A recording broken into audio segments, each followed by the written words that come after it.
Wait, before you sell your house for cash, watch this. What's up guys, this is Ben Naumann. Have you had a job relocation that wants you to move immediately? Have you just inherited a property? Have you just unfortunately gone through a divorce? Have you just had a tenant move out and you need to sell your rental property fast? Do you need to downsize fast? Things like this. We're gonna go over 3 things that you need to know if you wanna sell your house fast for cash. Number 1, you need to understand that this is not the route where you're gonna get the absolute highest for your property. You're always gonna get the absolute top dollar for your property by listing it on the market with a real estate agent.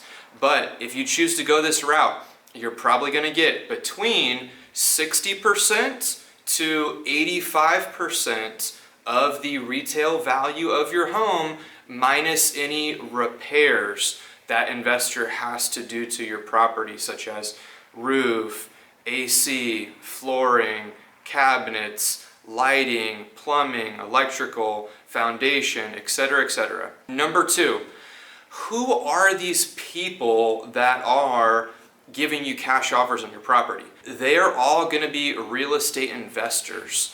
And what does investor mean? It means that they're trying to make a profit on the property in some way or another. That could mean that they're immediately working on making a profit on the property via buy the property, fix the property, sell the property, or whether that be get the property and sell it to one of their investors. Maybe they're an investment firm and they're just going to sell it to one of their investors.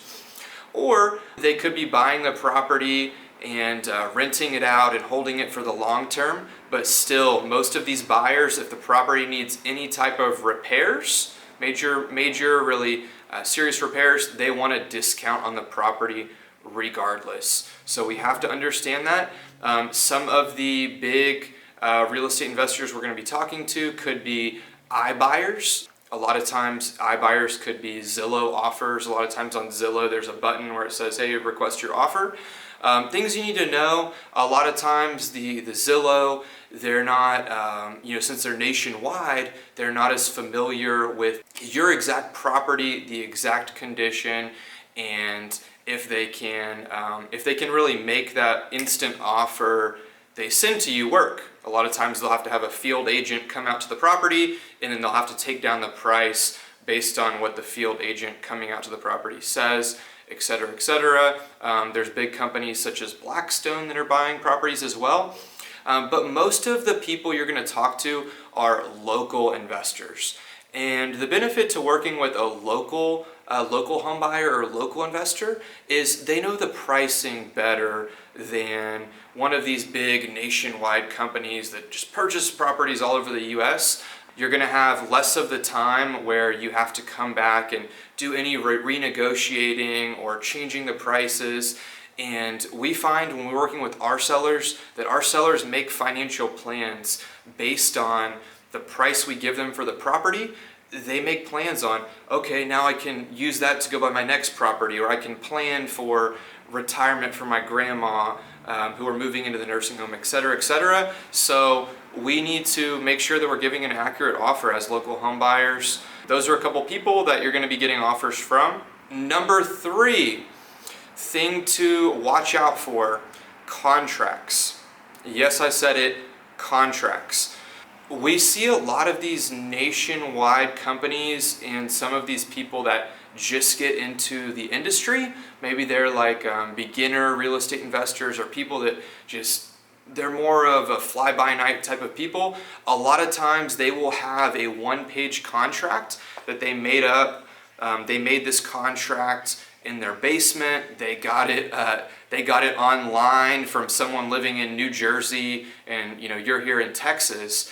And so they've adjusted this contract to what's best for them. I mean, naturally they want to do what's best for them. So they've adjusted this contract most likely on their 1-page contract. That's why we suggest all of our sellers go with a promulgated Texas real estate contract.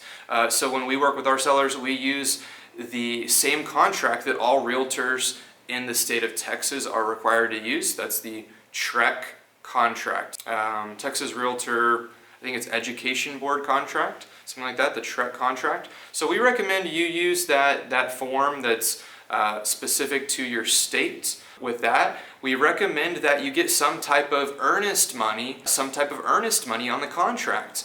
And what is earnest money? Earnest money locks in a legally binding purchase agreement or contract on your property.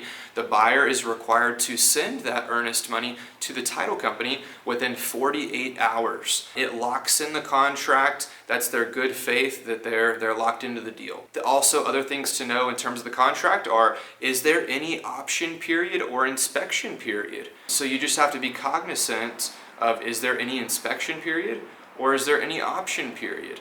Typical earnest monies that are given are around 1%. So if you're selling your property for $200,000, you should be getting around $2,000 as an earnest money deposit. It's okay to, go get somewhere around there, but the last thing you want to do as a seller who wants to sell their house fast for cash, be done with this, maybe you're making other obligations, is to get locked in with a newer investor or someone that just doesn't know what they're doing with the pricing, and their contract says, $100 earnest money or $10 earnest money, and they're just not serious and they're not really committed to that price they're offering you, and they're not sure if they can really perform on the deal.